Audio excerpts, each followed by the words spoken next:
Hello story lovers, and welcome back to our channel. Today, we're diving into a classic tale that's as sweet as it is thrilling. Have you ever baked something so delicious it literally ran away? Well, get ready, because we're about to tell the story of the one and only Gingerbread Man. Once upon a time, nestled in a cozy little cottage in the heart of the countryside, lived a kind old woman and a gentle old man. Their days were quiet and peaceful, filled with the simple joys of country life. One sunny morning, the old woman had a wonderful idea. "I'll bake a special treat today," she declared, her eyes twinkling. She decided to make a gingerbread man. She gathered her ingredients with care: rich, dark molasses, warm spices like ginger and cinnamon, fine flour, and sweet sugar. She mixed and kneaded the dough until it was just right. Then, with skillful hands, she rolled it out and cut the shape of a little man. For his eyes, she used plump raisins, and for his buttons, she chose shiny currants. With a flourish of sweet, white icing, she drew a big, cheerful smile on his face. He looked almost too good to eat. Carefully, she placed him on a baking tray and slid him into the warm oven. The wonderful aroma of baking gingerbread soon filled the entire cottage, a scent of pure comfort and delight. The old man sniffed the air and smiled. "My dear, that smells absolutely delicious." The old woman watched the oven, her heart full of anticipation. She couldn't wait to see her creation. After a little while, when it was baked to a perfect golden brown, she opened the oven door. But what happened next was something she could have never imagined. It was pure magic. Instead of a simple cookie, the gingerbread man, now alive and full of mischief, leaped right off the baking tray. He stood proudly on the kitchen floor, looked at the astonished couple, and with a cheeky grin, he shouted in a tiny, high-pitched voice, "Run, run, as fast as you can. You can't catch me, the gingerbread man." Before the old woman or the old man could even react, he zipped past their feet, out the open kitchen door, and into the sunny garden. "Stop. Come back," cried the old woman, dropping her oven mitts in shock. "Oh, my!" exclaimed the old man, scrambling after her. They chased him down the garden path, their feet pattering on the stones. But the gingerbread man was astonishingly fast. He just laughed and kept running, his little legs carrying him farther and farther away. He was a cookie on a mission, and that mission was to run. He soon reached the country lane, leaving the puffing old couple far behind. As he ran along, feeling very pleased with himself, he came across a cow grazing peacefully in a field. The cow looked up, her big brown eyes widening in surprise. "Moo! Stop, little man," she called out, her voice deep and slow. "You look incredibly tasty. I want to eat you." Did this scare the gingerbread man? Not one bit. He just tossed his head back and laughed, a tiny, tinkling sound. "I've run away from a little old woman and a little old man," he boasted, "and I can run away from you, too. I can. And with another shout of his favorite rhyme, "Run, run, as fast as you can. You can't catch me, I'm the gingerbread man." He picked up his pace and sped past the lumbering cow before she could even take a step. Feeling bolder than ever, he continued down the lane. It wasn't long before he met a magnificent horse standing by a fence. The horse whinnied neigh. "Hold on, Tere, little fellow. You smell like a sweet snack. I'd like to gobble you up." The gingerbread man just giggled. "Silly horse, I've outrun a little old woman, a little old man, and a great big cow. I can certainly outrun you." He shouted his chant once more. "Run, run, as fast as you can.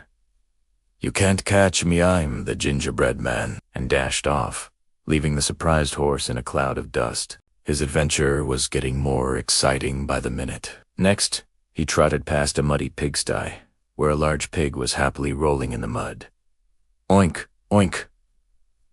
"Stop right there," snorted the pig, scrambling to its feet. "You'd make a perfect lunch." But the gingerbread man was far too clever. "Ha! You think you can catch me? I've run from an old woman, an old man, a cow, and a horse. You're no match for me." And off he went, still chanting his triumphant song, faster than ever. Further down the road, a group of farmers were resting in a field, having just finished their morning's work. They saw the little gingerbread figure sprinting towards them. "Well, look at that," one of them exclaimed. "A running cookie. Let's catch him for a treat." They all jumped up and tried to block his path, but the gingerbread man was too nimble. He weaved and dodged between their legs, laughing all the while. "You can't catch me," he chirped, disappearing down the lane. No one, it seemed, was fast enough or clever enough to catch the quick and cocky gingerbread man. He ran and ran, feeling invincible, until he came to a wide, glistening river. And there, his triumphant run came to a sudden halt. The water flowed swiftly, and he knew instantly that he couldn't swim. If he tried, his gingerbread body would turn soggy and fall apart. For the first time all day, the gingerbread man felt a little worried. He paced back and forth on the riverbank, wondering what to do. Just then, a sly, red fox with clever, shining eyes emerged from the bushes. "Hello there, little fellow," the fox said in a smooth, friendly voice. "You seem to be in a bit of a pickle." Trying to cross the river, the gingerbread man, relieved to see a potential helper, nodded his little head. "Yes, I am, but I can't swim," he explained. The fox put on his most charming smile. "Well, that's no problem at all. I can help you. Just hop onto my back, and I'll carry you across to the other side safely." The gingerbread man thought for a moment. The fox seemed kind enough. It was his only option. "All right," he agreed, and carefully climbed onto the fox's thick, bushy tail. The fox waded into the cool water. They had only gone a short distance when the fox said, "Little man, the water is getting a bit deeper. You'd be safer if you climbed onto my back." So, the gingerbread man scrambled up from the tail to the middle of the fox's back. The fox swam on, smoothly gliding through the water. They were about halfway across the river now. "Oh dear," said the fox, his voice full of mock concern. "The current is strong here, and the water is rising. To keep your feet dry, you should probably climb up onto my head." Trusting the fox completely, the gingerbread man did as he was told and perched himself between the fox's pointy ears. He could see the other side of the river getting closer and closer. He was almost there. He had almost escaped everyone. They were just a few feet from the bank when the fox spoke one last time. The water is almost up to my eyes. Just for a moment. Climb onto my nose, little man. It's the highest and driest spot." Eager to reach the shore, the gingerbread man carefully tiptoed from the fox's head right onto the tip of his long, black nose. And in that very instant, the fox's friendly expression vanished. With a swift toss of his head, he threw the gingerbread man up into the air. He opened his great big mouth wide, and the poor gingerbread man disappeared in one single, crunchy bite. The fox paddled the last few feet to the riverbank, climbed out, and shook the water from his coat. He licked his lips with satisfaction, a sly smile spreading across his face. And that, my friends, was the end of the quick, clever, but perhaps not so wise gingerbread man.